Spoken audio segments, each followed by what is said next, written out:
Masuk ke TPN Ganjar Mahfud itu kan di-invite Pak Jokowi katanya. Diminta Pak Jokowi. Diminta Pak Jokowi. Dan sekarang kan kabar yang meskipun tidak terkonfirmasi secara jelas, Pak Jokowi kan sekarang nggak bersama TPN Ganjar Mahfud karena ada anaknya di sana bersama dengan Pak Prabowo. Itu gimana kondisi psikologisnya kalau bicara kayak gitu? Ya, kami beranggapan Pak Jokowi akan netral ya, karena sampai hari ini Pak Jokowi tetap PDI Perjuangan, tapi karena mungkin anaknya di sana jadi akan bergerak netral.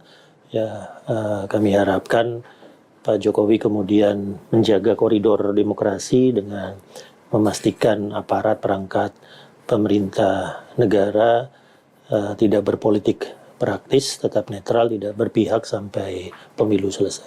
Pak Andi, sebagai orang yang selalu dianggap tegak lurus dengan Pak Jokowi sampai kemudian terakhir di invite untuk masuk TPN, tapi pada kenyataannya anaknya Pak Jokowi justru jadi cawapres di kubu seberang, Anda merasa nggak ditinggal di situ, di TPN?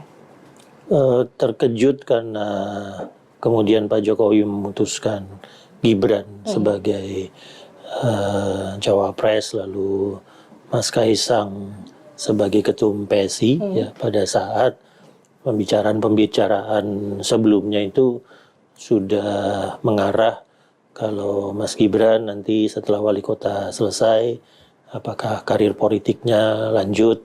Misalnya waktu itu pembicaranya gubernur Jawa Tengah atau gubernur Jakarta setelah Pilpres selesai, sama dengan Mas Kaisang. Waktu itu pembicaraannya adalah kemungkinan Mas Kaisang bergerak sebagai wali kota Depok ya, yang diusung oleh PDI Perjuangan. Nah, pada saat pembicaraan itu sebetulnya dilakukan, lalu ternyata Pak Jokowi dan keluarga memutuskan langkah yang berbeda, di mana Mas Gibran dan Mas Kaisang berada di kubu yang sama bersama Pak Prabowo. Menurut Anda apa yang membuat apa yang diputuskan seorang Joko Widodo dulu dan sekarang beda? Kemungkinan Pak Jokowi memiliki kepentingan politik yang sangat spesifik ya, karena saya sampai hari ini tidak melihat adanya perbedaan ideologi yang mendasar ya antara program-program yang diusung oleh Prabowo Gibran dengan misalnya yang sekarang disampaikan oleh Mas Kaisang sebagai ketum PSI. Ya, programnya tetap program-program nasionalis, tetap program-program populis, tetap program-program yang mengandalkan inovasi-inovasi di bidang digital, ekonomi biru, ekonomi hijau, konektivitas maritim, yang sebetulnya merupakan program-program yang digodok bareng-bareng antara lain antara Pak Jokowi dengan PDI Perjuangan untuk pemerintahan 2014 dan 2019.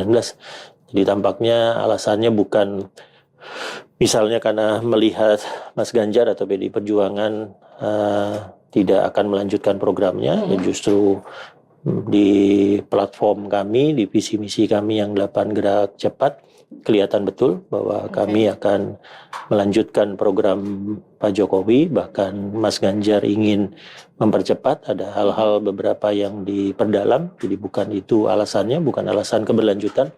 Ya, tampaknya ada kepentingan politik lain yang membuat Pak Jokowi, Mas Gibran, dan Mas Kaisang memutuskan untuk berbeda dengan kami kali ini.